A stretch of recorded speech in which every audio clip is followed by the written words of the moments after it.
The Silent Vanguard.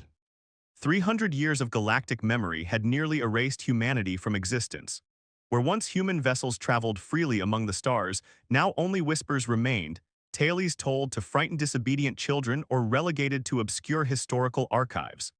The cosmos had continued without them, reshaping itself into a hierarchy of dominance and subjugation. In the void between galaxies, Commander Varen Riker stood aboard the bridge of the inevitable dawn, humanity's most advanced warship. His weathered face reflected in the observation glass as he watched distant stars, stars that once belonged to his ancestors. "Final preparations are complete, Commander," announced Lieutenant Naomi Frost, her dark skin contrasting with the bluish glow of tactical displays. "The fleet awaits your orders." Riker nodded silently, his gray eyes never leaving the star-speckled expanse before him. Behind him, 200 ships of humanity's vanguard fleet hovered in perfect formation, vessels unlike anything the galaxy had seen before. For 3 centuries, humanity had not been extinct but evolving, advancing, preparing. "The galaxy believes us dead," Riker addressed his officers, his voice carrying the weight of generations. "They will soon learn how wrong they've been." The Neridian Alliance dominated the core systems with their crystalline architecture and energy-based technology. Their translucent forms housed consciousness that believed itself superior to all biological life. At the galaxy's edge, the reptilian Krell Dominion stripped entire worlds for resources, their massive mining operations leaving lifeless husks in their wake. Between these powers existed dozens of subjugated species, engineers, navigators, laborers, all serving masters who promised protection but delivered only carefully measured oppression. "Transmission from Deep Scout Hermes," announced Communications Officer Jin Wei. "They've completed reconnaissance of Neridian Outpost Vega 9. Tactical displays illuminated, showing a sprawling facility orbiting a gas giant. Here, the Neridians conducted experiments on captive species, testing biological tolerances and mapping neural pathways for more efficient control methods. "Confirm Phase 1, Riker ordered. "We strike at dawn." The Neridian scientist Zilthrax was documenting neural response patterns when the facility's lights flickered. Around him, his fellow researchers paused their work, semi-transparent appendages hesitating above control surfaces. "Energy fluctuation in Sector 7, announced an automated voice, its tone artificially soothing. "Diagnostic protocols engaged." Before any researcher could respond, every screen in the facility displayed the same message in pulsing letters: "We remember." When the first human vessel materialized within the station's security perimeter, the Neridians barely had time to trigger alarms. The ship's sleek obsidian, absorbing light rather than reflecting it, moved with impossible precision. No energy signatures, no heat emissions, nothing that defensive systems could target. Armored figures emerged from quantum displacement fields directly into the central laboratory. Their helmets revealed no faces, their armor absorbed energy blasts without damage. They moved with practiced efficiency, disabling security systems and securing each section methodically. Zilthrax cowered behind a data terminal as one figure approached. "What are you?" he managed to ask, his crystalline form pulsing with fear frequencies. The figure paused. "We are humanity's judgment," came the response, voice modulated and cold. "And you have been found wanting." When reinforcements arrived 3 hours later, they found the facility intact but utterly changed. Every test subject had been freed. Every database had been copied then wiped. And in the central atrium, thousands of holographic images played in continuous loop, recordings of Neridian atrocities committed over centuries, broadcast on all frequencies across the sector. Not a single Neridian had been killed. This was not an oversight, it was a message. In the grand chamber of the Neridian High Council, Admiral Dran's crystalline form pulsed with agitation frequencies. Around him, council members shifted nervously as reports continued to arrive. "3 more research stations have gone silent," the Admiral reported. "The pattern is the same, all subjects liberated, all data stolen, all personnel left alive but humiliated." High Counselor Varix, the oldest living Neridian, raised a translucent appendage. "These cannot be humans. Humans were primitive, fractious creatures we drove to extinction centuries ago." "We drove them nowhere," interrupted a new voice. All attention turned to Council historian Thales, who rarely spoke during strategic discussions. I have reviewed the archives. Humanity was not destroyed, they withdrew.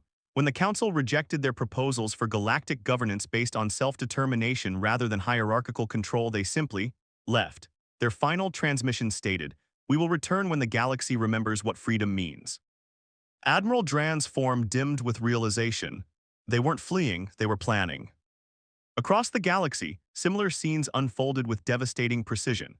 A Krell slave transport found its control systems overridden, its captives freed, and its commanders locked in their own holding cells.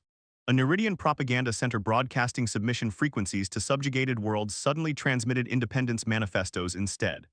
On the mining moon Keltra 6, Krell overseers woke to find their weapons disabled and their former slaves armed and organized. In each location the same message appeared: the silence ends, the thunder begins. After decades of oppression, hope spread like wildfire among the downtrodden. Whispers became shouts. Resistance cells that had operated in shadows for generations suddenly found themselves with allies possessing technology beyond imagination. On the agricultural world Terranis, Governor Hask of the Krell Dominion watched with growing horror as reports from across his territory indicated coordinated uprisings. The merfolk laborers who had harvested oceanic plants for centuries had somehow acquired advanced weaponry. The Volari miners had disabled their neural control implants simultaneously. Even the diminutive Fatari, used primarily as technical maintenance workers, had seized control of planetary defense systems. "Send the 7th Battle Fleet," Hask commanded his subordinates. "Level any settlement showing resistance." The Krell battle fleet emerged from hyperspace above Terranis, their massive vessels blocking out the sun over population centers.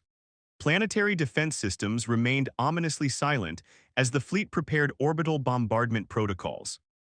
Commander Riker watched tactical displays aboard the inevitable Dawn as his fleet maintained quantum concealment near Terranis.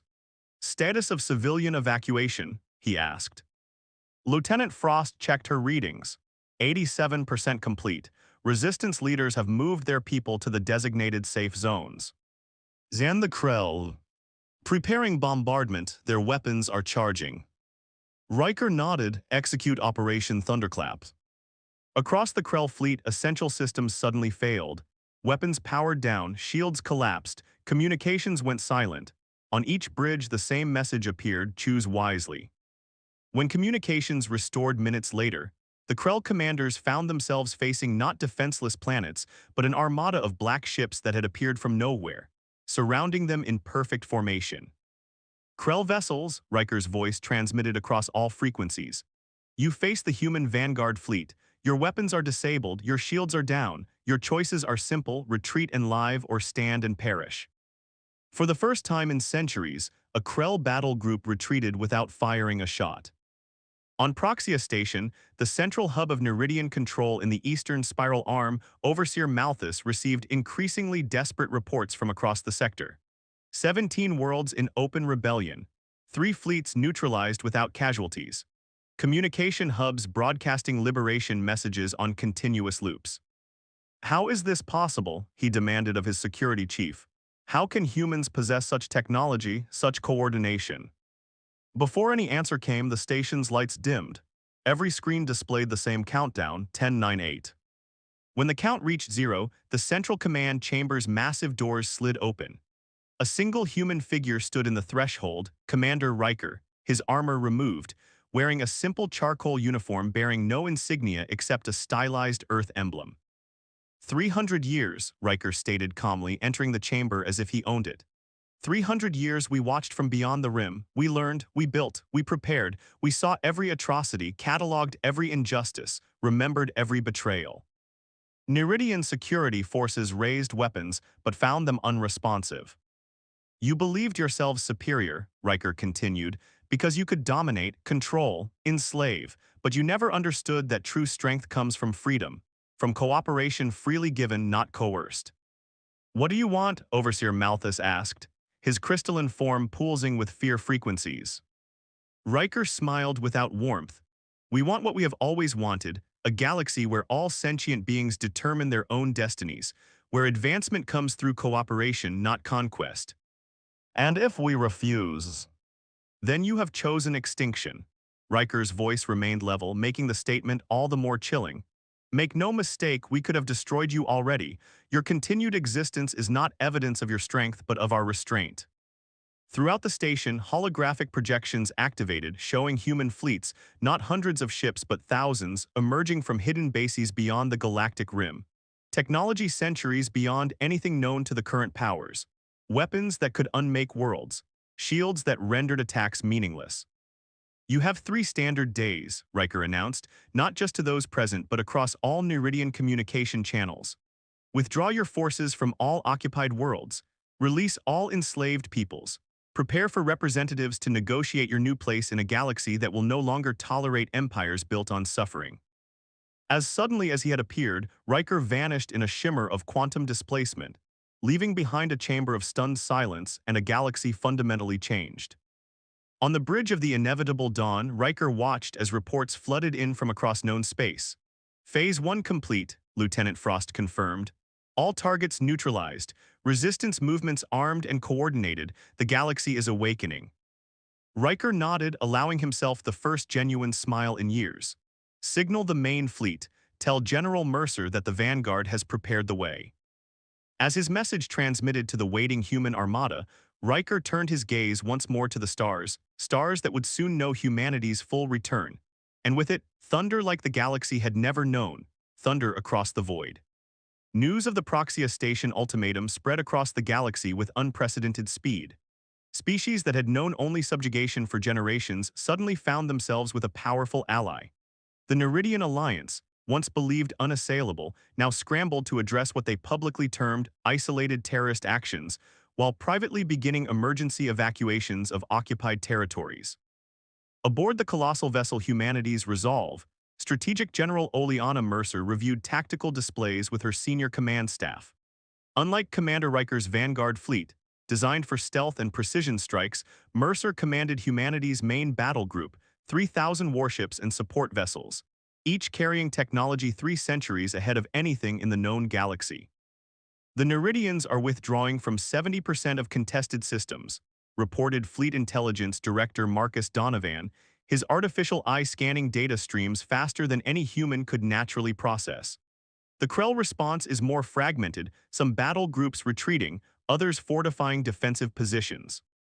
Mercer nodded, her silver-streaked hair pulled tight in a practical braid, the scars on her face testament to humanity's long struggle in exile. And the liberated species.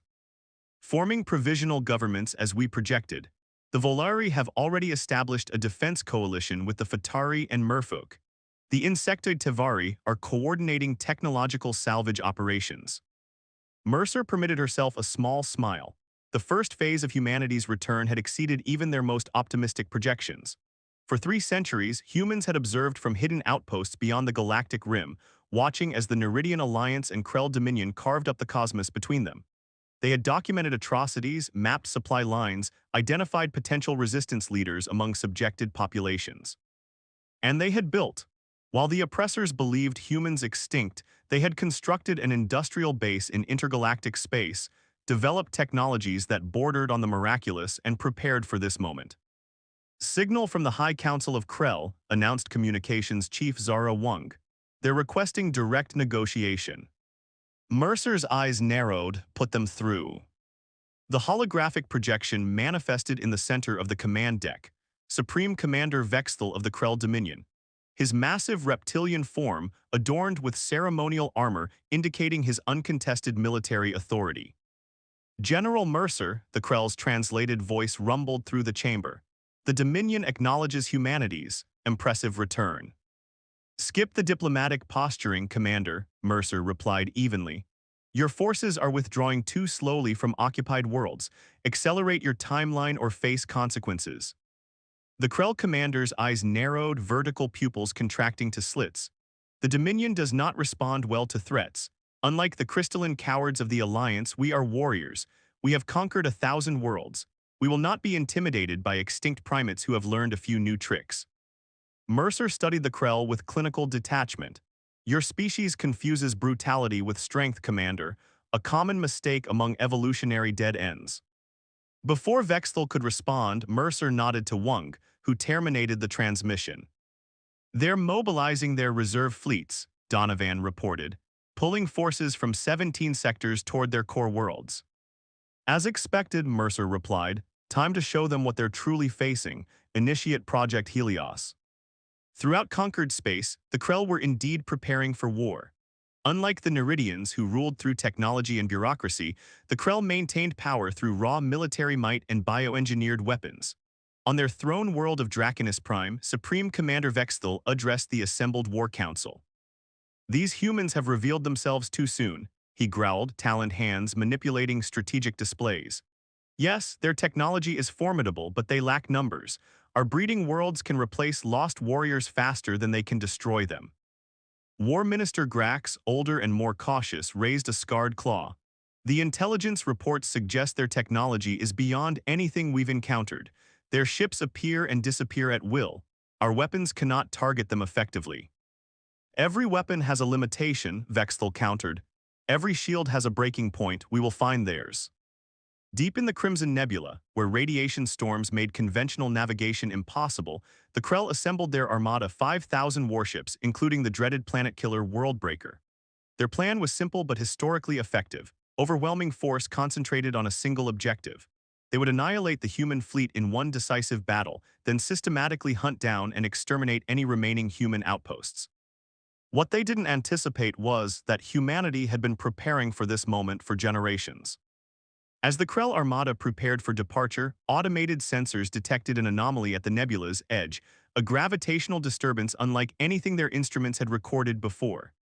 Space itself seemed to fold, creating a tunnel of warped light through which emerged not ships but a structure. A mobile station larger than a small moon, its surface covered with technology that defied analysis. Project Helios had arrived. Krell vessels detected, General, reported Tactical Officer Takashi Nakamura aboard the Helios Command Center. 5,000 plus. They've assumed defensive formation around their flagship. Mercer acknowledged the report with a nod. Open communication channels, all frequencies, all languages. When the link established, Mercer addressed not just the Krell commanders but every sentient being with access to a receiver throughout the sector. Attention Krell Dominion. I am Strategic General Oleana Mercer of Earth's Unified Defense Force. What you now face is Project Helios, humanity's answer to tyranny. You have 1 standard hour to surrender unconditionally or witness the consequences of your defiance. On the Krell flagship, Vexthal roared with laughter. They threaten us with a mining station, launch all fighters, target their propulsion systems. The Krell attack waves surged forward, thousands of attack craft designed to overwhelm defensive systems through sheer numbers. They closed distance rapidly, weapons charged, pilots eager for the glory of first blood against the legendary returned humans. None reached their targets. At precisely calculated distances from Helios, the attack craft simply stopped. Their engines continued to burn, but they made no forward progress, caught in invisible fields that negated momentum. For 30 seconds, the Krell pilots fought against controls that no longer responded. Then simultaneously, every craft was gently but irresistibly pushed backward, returned to their launch bays as if guided by an unseen hand. Impossible, whispered War Minister Grax, watching tactical displays record what should not be possible. They've weaponized gravitation itself. Vexthal snarled, refusing to acknowledge the implications. Launch the second wave, activate the Worldbreaker. But the massive Planet Killer's weapon systems remained dark despite frantic efforts by its crew. Throughout the Krell fleet, commanders reported the same phenomenon: energy weapons would not charge, missile bays would not open, engines responded only enough to maintain position. From Helios, General Mercer watched impassively. They're still not surrendering, she noted. Their cultural indoctrination makes capitulation almost impossible, replied Donovan. They would rather die than admit defeat. Then we must give them something they cannot fight, Mercer decided. Initiate the demonstration. At the center of Helios, energy began to build, not the destructive kind that annihilates but the creative force that transforms. The artificial star at the station's heart pulsed with increasing brightness, focusing its output through carefully aligned gravitational lenses. When the beam emerged, it bypassed the Krell fleet entirely, instead striking a lifeless moon orbiting the nearby gas giant. What happened next defied conventional understanding of physics. The barren rock, dead for billions of years, began to transform. Atmosphere materialized, water formed, and within minutes, vegetation spread across the surface. a terraforming process that should have taken centuries compressed into moments. This is not merely a weapon, Mercer's voice transmitted across all channels. This is creation itself. We can remake worlds as easily as your weapons destroy them. We offer one final choice: integration into a new galactic order based on self-determination and mutual respect, or exclusion from a galaxy that will flourish without you. The silence that followed stretched for what seemed eternity. Then, from across the Krell formation, ships began powering down their systems, not just weapon arrays, but engines, shields, everything.